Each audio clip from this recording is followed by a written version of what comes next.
Les cartes d'électeurs sont parvenues dans certains Foukoutans aujourd'hui. Ces derniers ont commencé à se débattre avec des anomalies en tout genre, relevées sur les cartes.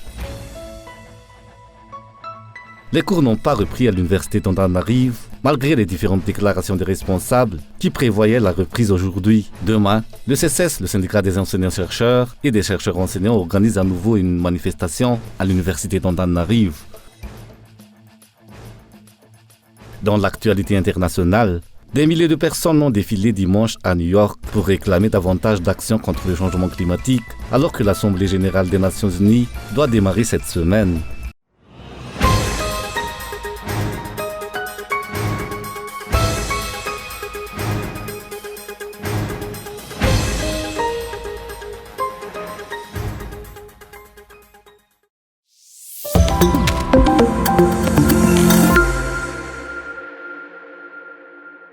Les cartes d'électeurs sont parvenues dans certains Foukoutans aujourd'hui. D'autres sont encore en cours d'acheminement pour plusieurs raisons, dont l'éloignement géographique, d'après la CENI. Normalement, la distribution des cartes a commencé, mais cela dépend aussi de la localisation géographique. L'impression a été faite au niveau des démembrements de la CENI dans les régions. On y a ensuite apposé le cachet dans les démembrements de la CENI au niveau des districts. Vu que c'est fait manuellement, ça a pris un peu de temps, mais tout doit être terminé à la fin de la semaine. Certaines cartes sont sûrement déjà envoyées aux Foukoutans. Les cartes d'électeurs devraient leur parvenir au plus tard à la mi-octobre.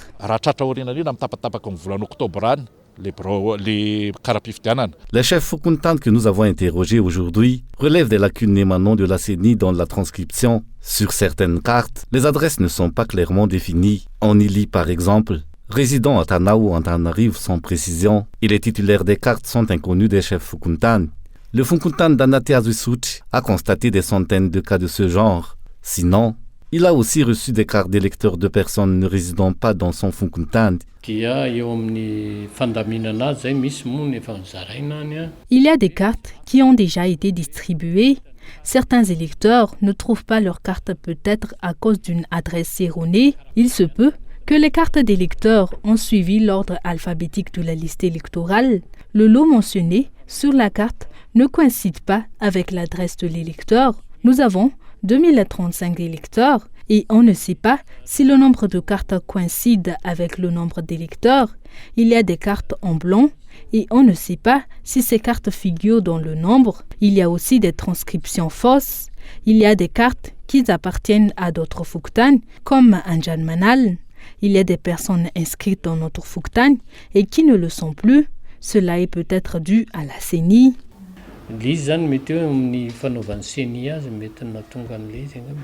L'envoi des cartes d'électeurs a pu se faire avant le délai imparti, fait valoir le CENI. Toutefois, ce sont les Foukoutans qui se débattent avec les anomalies. Rappelons que l'impression de ces cartes d'électeurs avait déjà été sujette à controverse, vu qu'elles avaient été imprimées, alors que les bureaux de vote au niveau des Foukoutans n'étaient même pas encore connus. Près de 2000 nouveaux bureaux de vote ont été ajoutés pour cette élection. Actuellement, le sujet des cartes d'électeurs revient au devant de la scène, avec toutes les imprécisions qu'il va falloir corriger.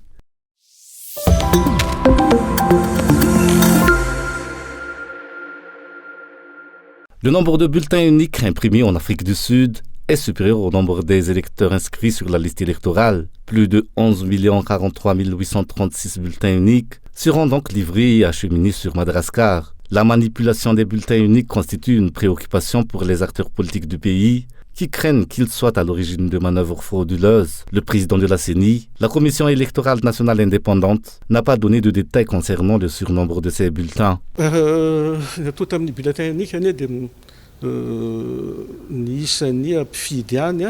Le nombre de bulletins uniques est égal au nombre des électeurs, avec un léger surplus, compte tenu des incidents qui peuvent survenir en cours de route. Si par malheur, la barque qui les transporte chavire par exemple, il ne faut pas oublier que pour parvenir dans certaines localités, les bulletins uniques sont transportés par barque. Il y a donc de légères prévisions supplémentaires. Le suivi de la manipulation des bulletins uniques à leur arrivée dans les bureaux de vote, afin d'éviter les fraudes, suscite de ce fait des craintes. Ces bulletins sont attendus cette semaine dans le pays 200 000 bulletins de vote sont imprimés quotidiennement. La présentation de ces bulletins uniques a en outre été modifiée.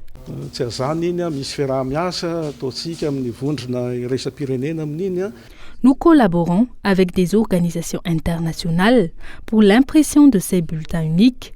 Elle sera bientôt achevée.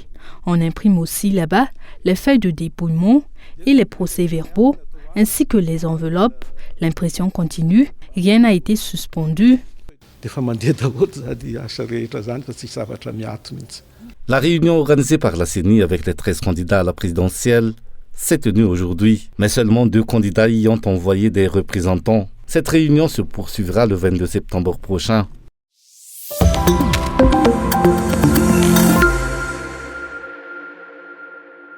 La validation de la candidature d'Andrazouil, la renonciation d'occuper le poste de chef de l'État par le président du Sénat et la mise en place d'un gouvernement collégial par la Haute Cour constitutionnelle sont des expressions de la violation de la Constitution et du mépris pour le peuple malgache, d'après le parti VHT qui s'est exprimé aujourd'hui. Les infractions commises par la HCC et le gouvernement peuvent être à l'origine de résultats fallacieux des élections, selon les explications.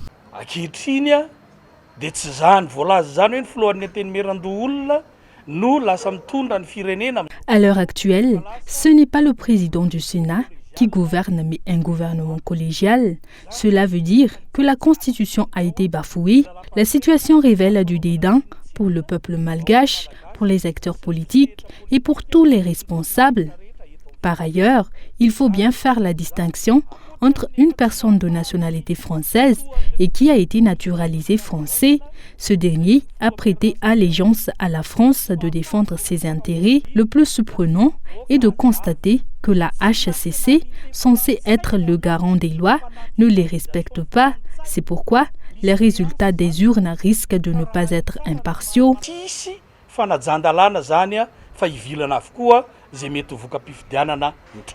Durant les 5 années au cours desquelles l'ex-président a été au pouvoir, les responsables élus ont été dévalorisés au profit des responsables désignés. Ce sont ces derniers qui avaient le pouvoir de décision, d'après les explications.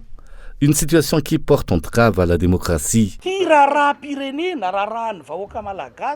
C'est une affaire qui touche le peuple entier, mais pas particulièrement le TGV, le MAPAR ou l'IRD. Les dirigeants pensent toujours que Madagascar leur appartient, alors qu'ils appartiennent aux 25 millions de personnes qui le peuplent. Les autres ne sont que des représentants. Ce ne sont pas les élus qui décident, mais les personnes désignées. C'est le monde à l'envers et une trahison envers la partie. La mise en place du gouvernement collégial n'apportera pas la stabilité requise, aussi bien avant, pendant qu'après la tenue de l'élection présidentielle, soulignent aussi bien les partis politiques, les associations que les organisations de la société civile. Ces entités soutiennent les exigences des candidats concernant le respect de la Constitution, notamment dans le contexte électoral actuel.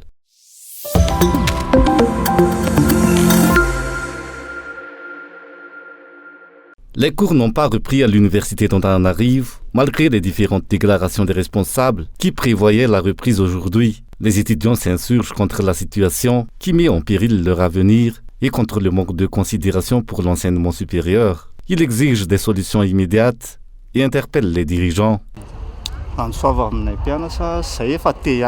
Nous voulons étudier. Nous avons dépensé de l'argent pour les frais de transport en venant ici. Des étudiants sont venus des campagnes pour rien. Quand nous restons à la maison, nous sommes oisifs. Nous sommes là depuis 8 heures du matin. Les salles sont ouvertes, mais il n'y a pas d'enseignants.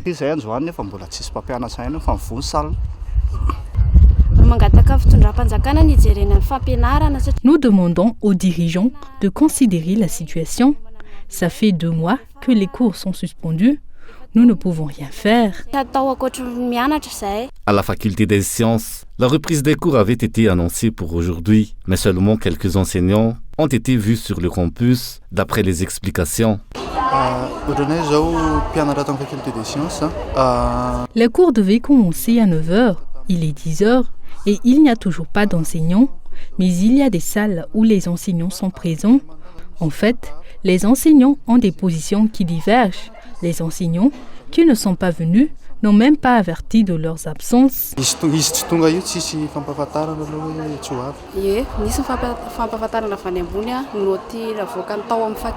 La faculté des sciences a sorti une note concernant la reprise des cours. Nous attendons l'évolution de la situation, mais tout porte à croire que les cours ne reprendront pas. Demain, le CCES, le syndicat des enseignants-chercheurs et des chercheurs enseignants, organise une grève générale à l'université d'Antananarivo, conformément aux décisions prises lors de sa réunion vendredi dernier.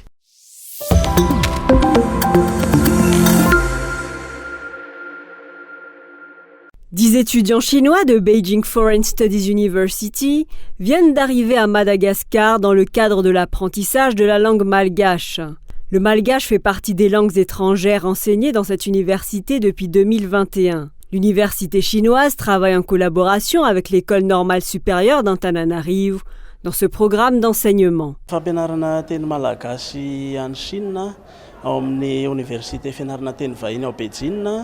La langue malgache est enseignée à l'Université des langues étrangères de Beijing et ils sont 10 à l'apprendre. Ces 10 étudiants font partie de la première promotion. Ils ont beaucoup évolué pendant ces 2 années.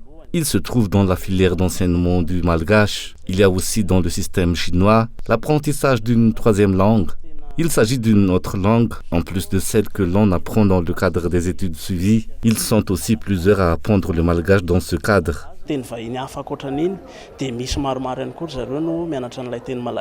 Les étudiants ne se cantonnent pas à l'apprentissage de la langue, mais approfondissent aussi les us et coutumes du pays. C'est pourquoi ces 10 étudiants séjourneront dans le pays pendant 6 mois.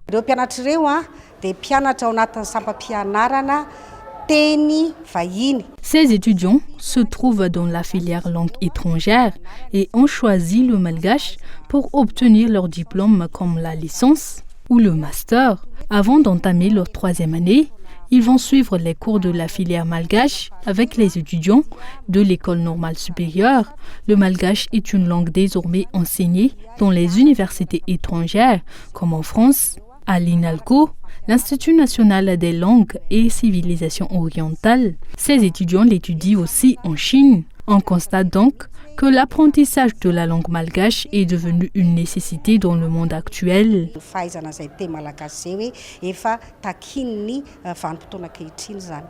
Pour accélérer l'acquisition du malgache par ces étudiants chinois, l'ENS a élaboré plusieurs stratégies dont un bain linguistique au contact des étudiants malgaches. Aujourd'hui, on leur a même donné des prénoms malgaches.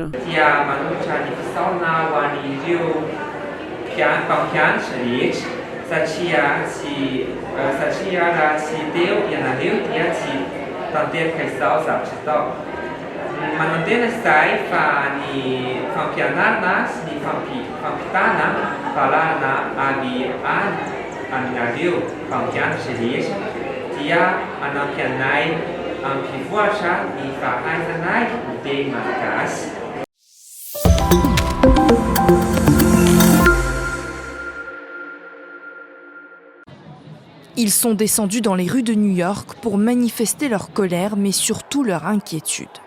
Ces milliers de personnes réclament la fin des énergies fossiles, majoritairement responsables des émissions de gaz à effet de serre et donc du réchauffement climatique. Nous ne pouvons pas manger du charbon, nous ne pouvons pas boire du pétrole et nous ne pouvons pas continuer à investir dans les combustibles fossiles. Le changement climatique est un énorme problème pour notre génération. Nous sommes vraiment en colère parce que le monde dans lequel nous allons devoir grandir ne semble pas sûr pour nous. C'est un monde dont nous nous sentons exclus et avec lequel nous allons devoir composer. Et c'est loin d'être gagné. Le week-end dernier, les dirigeants du G20, responsables de 80% des émissions mondiales de gaz à effet de serre, ont échoué à s'entendre sur un appel commun pour sortir de ces énergies fossiles. L'objectif est pourtant jugé indispensable par le premier bilan de l'accord de Paris signé en 2015. Mais selon les scientifiques, il ne suffira pas pour atteindre la neutralité carbone et limiter le réchauffement en dessous des 1,2 degrés Celsius d'ici 2050. Surtout si de nombreux pays continuent d'investir dans ces énergies. Premier point d'étape depuis la signature de cet accord, un inventaire des efforts réalisés par les États. Il sera au cœur d'un sommet onusien sur le climat, la COP28, et il aura lieu à Dubaï à la fin de l'année. Afrique.